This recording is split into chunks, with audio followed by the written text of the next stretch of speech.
Hi friends, welcome to Sravya's World for you.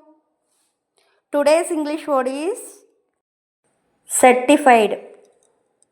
దీన్నే తెలుగులో ధృవీకరించిన అని అంటాం. అధికారికంగా ధృవీకరించబడిన అని అంటాం. దీనికి సంబంధించిన కొన్ని ఎగ్జాంపుల్స్ చూద్దాం. వాటితో ఇంకా బాగా అర్థం చేసుకోవచ్చు. Example, he is a certified doctor.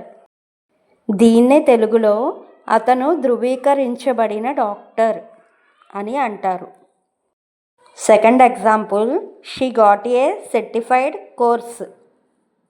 దీన్నే తెలుగులో ఆమె ధృవీకరించిన కోర్స్ పూర్తి చేసింది అని అంటాం. ఈ వీడియో కనుక నచ్చితే లైక్ చేయండి, షేర్ చేయండి, సబ్స్క్రైబ్ చేయండి.